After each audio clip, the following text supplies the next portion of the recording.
We all make mistakes. Even the very best coaches make mistakes.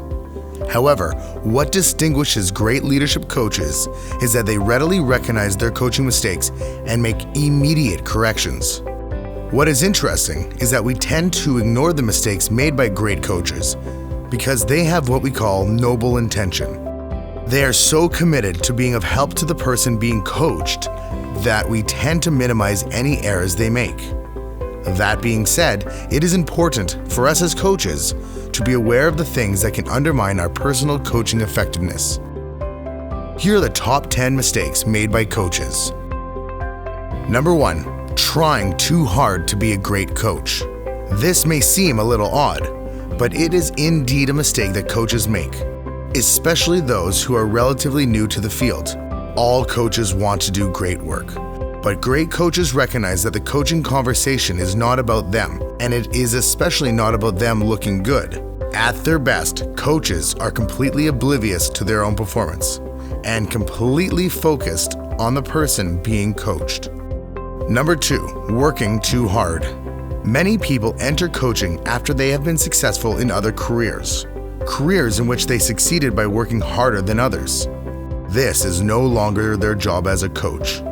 Great coaches invest their energy in listening, thinking, and speaking in service of the person being coached, while at the same time encouraging and challenging them to do the hard work.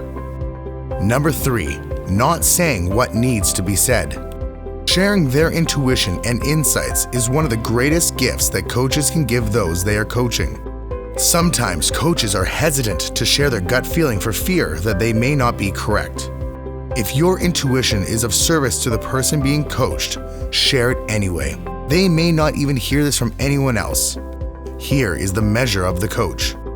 Are you walking away from the conversation knowing that nothing important was left unsaid? Number 4, neglecting to ask the person being coached how you can be most helpful. As leaders, so many of the conversations and meetings of which we are part require us to own the agenda.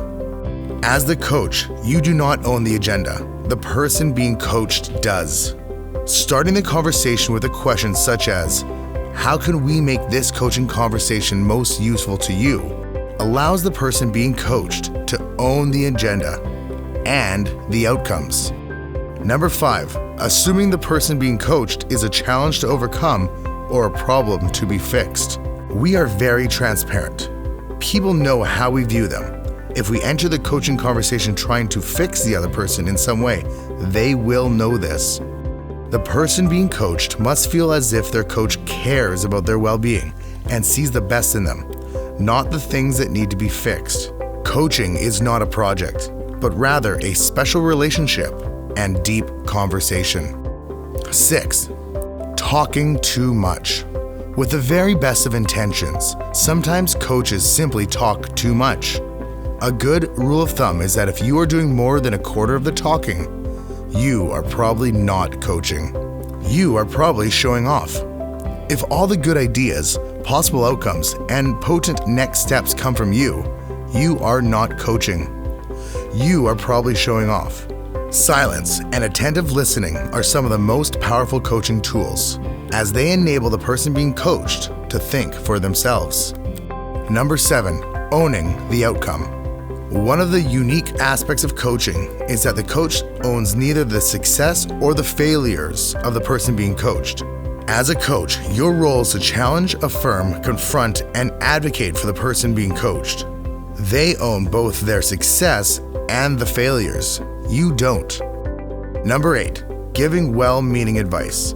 Most of us have spent much of our careers solving problems. It is natural that we would want to provide answers, fix, repair, and find a solution to the challenges and opportunities that the person being coached brings forth. But this is no longer our job, and the best coaches realize this is a very weak form of coaching. Giving advice makes the coach feel good, but it does little for the person being coached. Number 9, steering the conversation towards a path you think you know is best. The most fruitful coaching conversations are those with no predetermined outcome. The best coaches see the person being coached as resourceful, creative, and perfectly capable of finding their own best path forward. And by finding their own best path forward, the person being coached will be more committed to the outcome. Number 10, finishing a coaching conversation without a commitment. Great coaches expect accountability from the person being coached. They end every conversation by asking how they will advance the action in some way. If there is no commitment or next steps, coaching has not taken place. It's just been a nice talk.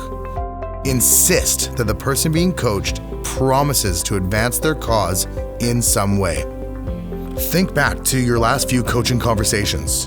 Have any of these mistakes crept into your coaching conversations?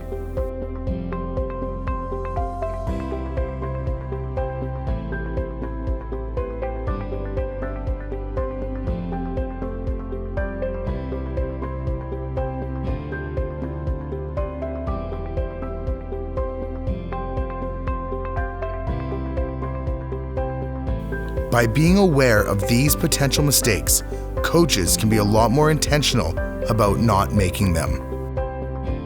Blue Point Leadership Development offers an array of coaching development workshops and programs. If you would like to learn more, please visit us on the web at bluepointleadership.com.